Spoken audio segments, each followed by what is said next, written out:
Good morning, Internet, and today we are going to look at Gravity Rush on the PlayStation Vita. Now, I want to apologize first off for the crude recording, but the Gravity Rush game is not compatible with PlayStation TV, so I couldn't capture a video off of that, so this is pretty much the best I can do. So, without further explanation or apologetics, we'll roll with it.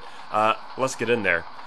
So, like many Vita games, especially games that are born on the Vita, they don't really make it much further in life after that, but Gravity Rush is a bit different. Sony is actually going to make a PlayStation 4 version of this game, a nice high-def remastered version, as well as make a full-blown sequel. Unfortunately, that sequel will not make it to the Vita. It's going to be PS4 only. However, it's still cool that this game, which was born on the Vita, is getting a sequel on another bigger system. It should be noted that Gravity Rush actually was going to be a PlayStation 3 title before being moved over to the system. But this article is not about the sequel. Nope, it's about the original title released on February 9th, 2012. It's a third-person action-adventure game. You play the role of Cat, which is a very appropriate name given that you get your gravity-bending powers from a little black cat that follows you around. Cat is a young, blonde, and very spunky heroine that is found by the aforementioned Cat and given the power to basically ignore the standard rules of gravity. She also has a pretty mean kick. The game is mainly set in the town of Hexville, which is broken up into 4 sections. Each of those sections are, quote, lost and overrun with enemies. It is Cat's job to free the sections and bring them back to the main town and ultimately defeat all the bad guys, which are called Navi, by the way. There is, of course, more to it, but that's a decent enough description of what the majority of the gameplay is centered around. The game also dabbles with Cat's emotions as she comes to terms with her new powers and thus responsibilities. Just like every normal person that becomes a hero, at the first there's a little worry, a little sadness, mistakes are made, and people get upset. But eventually she gets the hang of it, and the townsfolk come around and Cat starts to kick a little ass. The gameplay sees Cat bouncing from place to place fighting enemies. Her main attack are her kick and her gravity kick, which is a high-flying kick. Think Liu Kang from Mortal Kombat. As you progress, she gains new abilities and can also upgrade her health and attacks. The game feels balanced enough to where it never seems too easy or too hard. There are some areas, though, that seem needlessly difficult.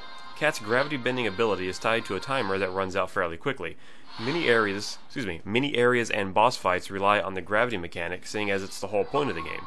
That's fine, but I often found myself completely out of sorts and spend most of my time trying to find my bearings as well as the enemies again after accidentally flying off into space.